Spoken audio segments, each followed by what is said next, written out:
বোর্ডে খুবই গুরুত্বপূর্ণ কয়েকটি এমসিকিউ দেওয়া আছে ত্রিকোণমিতি থেকে। এগুলো থেকে দেখবে যে তোমাদের কোনো না কোনো বোর্ডে একটি প্রশ্ন অবশ্যই আসছে। ওকে, তো চলো আমরা সলভ করি। কি বলছে প্রথমটা, যে 4 sec a = 5 হলে sin এর ভ্যালু নির্ণয় করো। আচ্ছা ভাই, কি দেওয়া আছে বলো তো? দেওয়া আছে 4 sec a = 5। 4 sec a = 5, এখান থেকে কার ভ্যালু বাই করতে বলছে ভাইয়া? সাইন এর ভ্যালু। আচ্ছা ভালো কথা।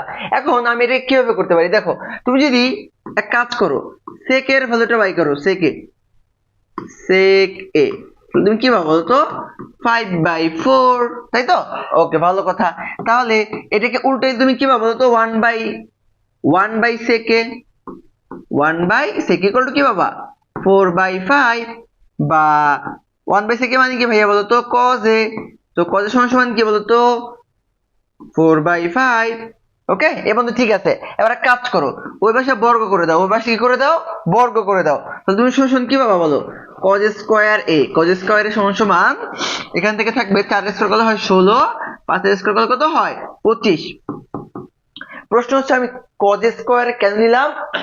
আমাকে বাই করতে বলছে sin এর ভ্যালু ভাইয়া। তো sec এর সাথে ডিরেক্টলি sin এর কোনো সম্পর্ক নাই, এইজন্য আমি প্রথমে cos নিলাম। cos স্কয়ারের সাথে আবার sin স্কয়ারের সম্পর্ক আছে। তো cos স্কয়ার সমান কি? 1 - sin স্কয়ার কত হবে বলতো? 16/25। এখন বাকি অংশ ক্যালকুলেটরে করবা তোমরা, আমি জাস্ট দেখাই দিই। তো এখান থেকে তুমি পাবা sin a = √, এই যে এটাকে এই পাশে নিয়ে গেছো, এটাকে এই পাশে নিয়ে গেছো, তুমি 1 - 16/25। ওকে, বাকি ক্যালকুলেশন আমি আর করলাম না, এতটুকু তোমাদের নিজের বাসার কাজ। √, লিখে ক্যালকুলেটরে দিবা 1 - 16/25। ওকে, আশা করি বুঝছো। তো চলো পরবর্তীটা দেখি। পরবর্তীটা কি বলছে বলো? পরবর্তীটা বলছে যে tan θ = 3/4 হলে sec θ এর ভ্যালু নির্ণয় করো, sec স্কয়ার θ এর ভ্যালু নির্ণয় করো। তো এটা কিভাবে করবো দেখো, আমার কাছে আছে tan θ। tan θ = কত ভাইয়া? 3/4। তো এইটাকে তুমি কিভাবে করবা? এরকম ম্যাথ আসলে, মানে এই ভ্যালু নির্ণয়ের ম্যাথ, তো তুমি প্রথমে একটা সমকোণী ত্রিভুজ অঙ্কন করবা।